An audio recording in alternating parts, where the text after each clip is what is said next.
इस राजा के 3 बेटे हैं। एक दिन वह तीनों बेटों से अपने अपने लिए दुल्हन ढूंढने के लिए कहता है और हवा में डंडी फेंकता है। 2 डांडियां तो बड़े राज्य की तरफ इशारा कर रही थी, लेकिन एक डंडी जंगल की तरफ इशारा कर रही थी। अब दोनों बेटे एक एक डंडी उठाकर राज्य की तरफ चले जाते हैं और छोटा बेटा डंडी उठाकर उदास हो जंगल की तरफ निकल जाता है। वह जंगल में उदास जा रहा था, तभी उसके पास में एक बिल्ली आती है और उसकी उदासी का कारण पूछती है। राजकुमार उसे सारी बात बता देता है। बिल्ली उससे कहती है कि तुम मुझसे शादी कर लो। ये सुनते ही राजकुमार जोर जोर से हंसने लगता है, क्योंकि वह एक बिल्ली से शादी कैसे कर सकता था। जब वह राजमहल पहुंचता है तो राजा अपने तीनों बेटों से अपनी अपनी दुल्हनों से फूलों का गुलदस्ता लाने के लिए कहते हैं। तीनों बेटे गुलदस्ता लेने के लिए निकल जाते हैं। जब छोटा राजकुमार जंगल पहुंचता है तो उसे फिर से बिल्ली मिलती है और उसकी उदासी का कारण पूछती। वह उसे सारी बात बता देता है। बिल्ली राजकुमार से आराम करने के लिए कहती है। राजकुमार के सोते ही बिल्ली एक पेड़ के पास आती है और एक खास मंत्र पढ़ती है, जिससे पेड़ से 3 बिल्लियां हीरा चांदी और सोने का गुलदस्ता लेकर बाहर निकलती है। बिल्ली उन गुलदस्तों को लेकर एक प्यारा सा गुलदस्ता तैयार करके राजकुमार को देती है और जब राजकुमार राजा के पास वह गुलदस्ता लेकर पहुंचता है तो उसके गुलदस्ते की सब लोग बहुत तारीफ करते हैं। अब राजा तीनों से अपनी अपनी दुल्हनों से रुमाल लाने के लिए कहते हैं। राजकुमार फिर से अपनी अपनी दिशा में निकल जाते हैं। छोटा राजकुमार फिर से बिल्ली के पास जाता है और इस बार भी वह उसे आराम करने के लिए कहती है और पेड़ के पास आकर मंत्र पढ़ती है, जिससे फिर से 3 बिल्लियां हाथों में सोने, चांदी और हीरे का धागा लेकर निकलती हैं और बिल्ली उस धागे से एक अच्छा सा रुमाल बना देती है और इस बार भी छोटे राजकुमार के रुमाल की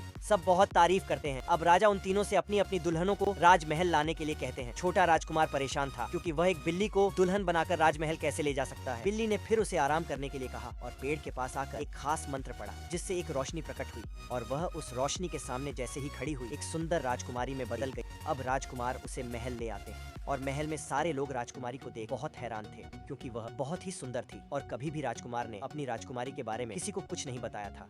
जाते जाते कमेंट में बताएं आपके फोन में कितने % बैटरी है।